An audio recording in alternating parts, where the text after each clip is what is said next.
In the great Australian landscape, homeownership has always been synonymous with wealth, a cornerstone of the quintessential Australian dream. The idea was simple: a family, a house, and a plot of land under the Australian sun. However, as we'll soon discover, the story isn't as straightforward as it may seem. Our story begins with a post-World War II era where land in capital cities was as affordable as a cup of coffee.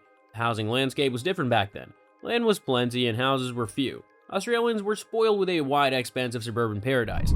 It was a time when the price of a house in Sydney was a mere $27,500. Fast forward to present day, and that price has soared to a staggering $1.1 million. It wasn't all smooth sailing for Australia's property market though. If we skim through the pages of history, we encounter a series of waves, some calm, some turbulent. There was a deregulation of the financial sector in the 1980s, followed by a surge in property prices. The 2000s brought an extraordinary property boom. House prices soared like never before, thanks to a concoction of factors. Migration and population growth played a significant role, with Australia experiencing a population growth of more than 30% in 2 decades.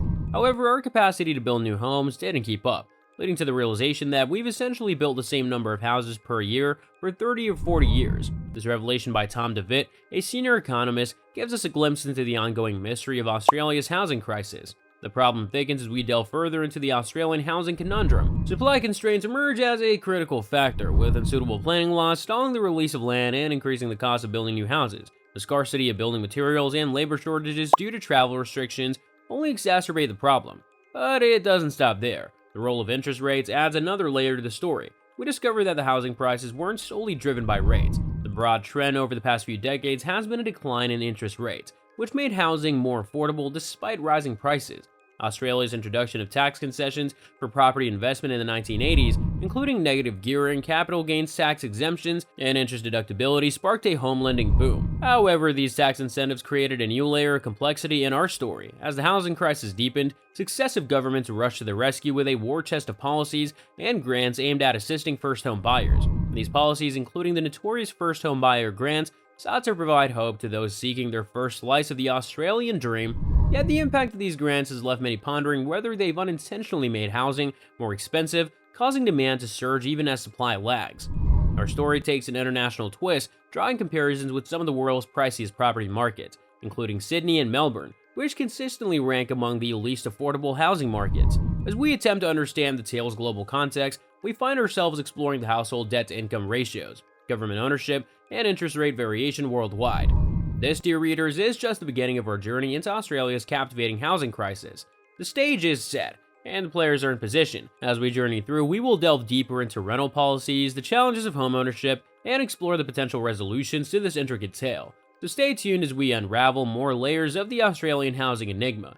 Our tale unfolds with the policies that have defined rental housing. For many, renting a home is not just a choice but a necessity, making it essential to ensure that this aspect of housing is well supported. The policies shaping the rental market are crucial in addressing the immediate concerns of affordability and security. Imagine a world where annual rent increases are capped. This isn't just a whimsical thought, but a common practice in parts of Western Europe and North America. These caps tied to the inflation rate provide renters with stability while allowing property owners to maintain their investment. No-fault eviction controls accompany these caps, protecting tenants from unpredictable risks such as revenge evictions and disruptive platforms like Airbnb. But the policy puzzle doesn't end there. Rent assistance in the form of direct housing vouchers or cooperation with landlords aims to alleviate the financial burden of renters. However, this assistance should align with the current trends to stay effective. Social and public housing rentals offer affordable living spaces built by public or nonprofit sectors, reducing the risk of stigmatization and promoting a more inclusive society. Some buildings even provide rent-to-own options, providing a potential path to homeownership. Now let's shine a light on the often overlooked issue of student housing. Australia's education sector is thriving, with students, both local and international, seeking accommodations. However, students often struggle to find affordable places to stay, making it vital for universities to offer affordable dormitories on campus. On the other side of the spectrum is the dream of owning a home, a dream that's becoming increasingly elusive for many. Homeownership, the cornerstone of the Australian dream, has slipped from the grasp of numerous aspiring buyers. It's time to consider policies that prioritize affordable housing as a necessity, just like healthcare and education. To boost market-rate housing supply, incentives for developers who build denser housing, especially near public transport hubs, are essential. The law of supply and demand dictates that more houses can help ease soaring property prices. Resistance to NIMBYism, not in my backyard, by those who seek exclusivity is crucial to ensure a steady supply of homes. Auxiliary units like granny flats present another piece of the puzzle. Encouraging the construction of secondary units within existing homes helps those looking to downsize and eases housing pressure.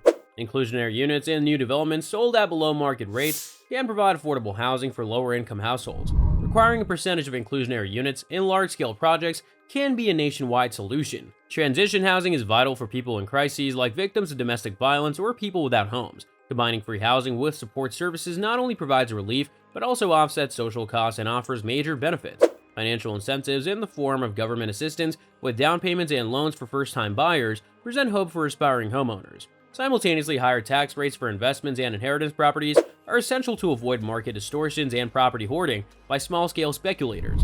As we navigate the maze of rental housing and the journey towards homeownership, one thing becomes clear. Solutions to Australia's housing crisis aren't mere band-aids. They're intricately woven policies that address affordability and security. They ensure that Australians, whether renting or aspiring to own, have access to the housing they need for a quality of life. Australia's housing saga is not limited to market rates and construction statistics. It delves deep into the intricacies of rental housing policies and the challenges that aspiring homeowners face. As we continue to peel back the layers of this multifaceted narrative, we find the solutions are intertwined with the very policies that underpin the housing sector. Stay tuned as we head into the final act of our story, where these threads converge into a resolution, offering hope to those affected by the Australian housing crisis. The symphony of Australia's housing crisis resounds on the world stage. It's not merely a local issue, it's a global concern with far-reaching implications. As we've uncovered in the previous sections, Australia's unique demographics and urban concentration play a significant role in the crisis. Let's remember every challenge offers an opportunity for transformation. The housing crisis is not just about skyrocketing prices and restrictive policies. It is about the dream of secure and affordable housing for all Australians. It's about the notion that a home should be a place for living, not a vehicle for wealth storage. The crisis calls for comprehensive solutions that address rental affordability, home ownership, and the broader implications of unaffordable housing. The implementation of rent assistance and social housing not only alleviates financial burdens, but also fosters a sense of inclusivity within society. And let's not forget the often overlooked student housing issue. With education being Australia's third largest export, universities should step up and provide affordable dormitories to ensure the well-being of students. Auxiliary units like granny flats and inclusionary units in the new developments provide additional options for aspiring homeowners. Transition housing helps those in crisis situations, offering them support and a chance at stability. Financial incentives in the form of government assistance for first-time buyers can make the dream of owning a home more accessible. At the same time, higher taxes for investment and inheritance properties discourage market distortions and speculative hoarding. By embracing solutions that address the rental affordability issue and make homeownership more accessible, we can ensure a brighter housing landscape for all. And so, as we conclude our journey into Australia's housing crisis, we leave you with this profound thought. The path to a brighter housing future begins with understanding, empathy, and unwavering commitment to change. Australia's housing crisis is a global concern, and the world waits with bated breath to see how the story unfolds. If you enjoyed this video, don't forget to like, share, and subscribe for more. Don't forget to hit the bell icon for the latest updates.